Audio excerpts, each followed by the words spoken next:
Okay, so I've been watching this show called The Boys, and I think it's a very good show. A bit disgusting at some points, but it's still very fun to watch. And I watched the 4th season and I really enjoyed it. But at the end, spoiler warning in case you haven't seen it, at the end when the Frenchie gets kidnapped and Kimiko gets restrained, there's two characters that I've never seen before. One with mind control powers and one with well, I don't really know, a sharp jawline. So I thought they were new characters and I looked them up to see who everybody thinks they are, like theories or takes of what impact they could have on the next season. But what I actually found is that they're characters that have already been introduced in the spin-off show called Gen V. And I'd already heard of the show prior, but I never watched it because I just didn't think it'd be an important watch. Which now looking back on it, I was kind of an idiot for thinking that. Another reason I didn't really watch it is because I wasn't a huge fan of the whole superhero school setting. Like, I don't like watching shit like that. I don't know why, I just don't enjoy it. So even after seeing these characters get introduced, I still didn't watch it because I couldn't be arsed. Also at the time, I think the next Boy season was coming out in like a year, but I don't know for sure. So I kind of just put it into the side until I finally found out the release date for the new season, which was April 8th. And with that information, I decided to look up the importance of watching Gen V, and turns out it's actually really important for the final season. And also apparently it was really important for the 4th season because of the soup virus. So I looked up how long it was because I really didn't want to watch it, because I hate having to watch other shows to understand the main one I'm on, which is actually what I'm going to go over in this video, but I'll expand more on that after I'm finished shitting on Gen V. So after a lot of sulking, I just decided to bite the bullet and give it a go. I watched a couple of episodes, and I know you shouldn't judge a show after only a couple of episodes, but it's just so mid. Like, I really just don't enjoy watching it. I'm only on episode 4, but it's not good. The main character's boring, the main character's roommate is shit, and every character's a prick. You could also say Homelander as well, which he is, but at least he makes the show fun to watch considering the fact he's the main villain, who is really entertaining. But the characters in Gen V are just dry and boring, so I guess I'll finish it next month. But that brings me up to what I'm talking about in this video. I hate being forced to watch a shitty spin-off to understand the main thing I'm watching.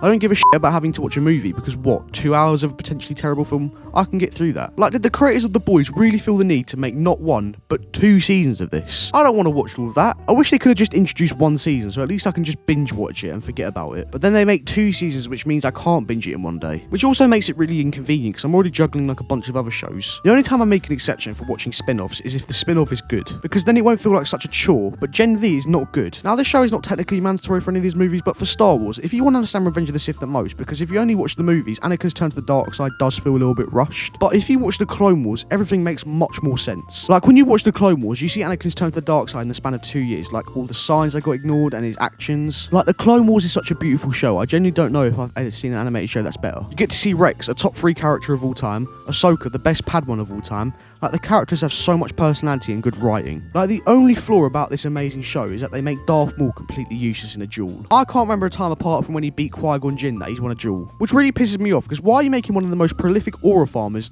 in the whole of Star Wars beg for mercy to Palpatine? Like, come on, man. Okay, I'm getting a bit sidetracked. I just really wanted to mention that. So as I was saying, even though you don't have to watch it, you probably should, because it's a top 1 Star Wars show, and it adds a lot of great content before Revenge of the Sith. Now, moving on to a more interesting one. A couple years ago, a show called Hawkeye came out. Great show, by the way. And I had seen a character that I didn't recognise, so I looked her up, and it turns out it was Yelena, who at the time I had no idea who the that was. So I looked up what prior project they were in, and Yelena was in the Black Widow movie. And because I didn't want to finish Hawkeye being clueless of why she was fighting him, I watched the Black Widow movie, and I'm not exaggerating when I say this. This movie was absolute dog shit. Bottom 3 MCU movies. First of all, everything about Taskmaster, ranging from her outfit and the way she copies moves, pissed me off. Because I've never seen an iteration of Taskmaster where he uses technologies to copy moves. The reason I said he there is because apart from this film, I've never seen a female Taskmaster.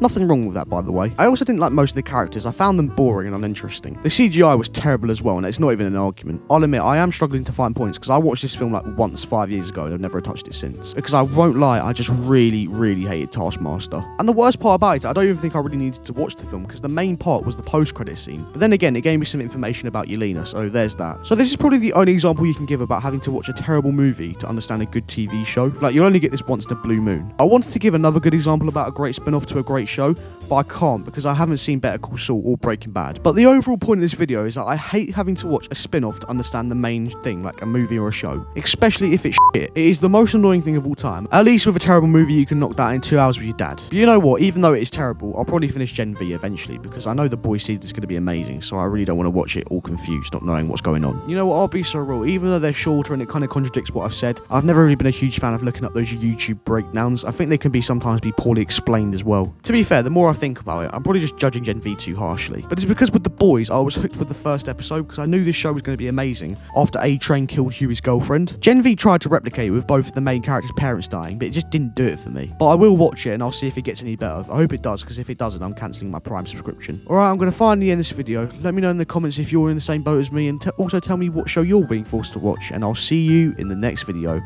Bye.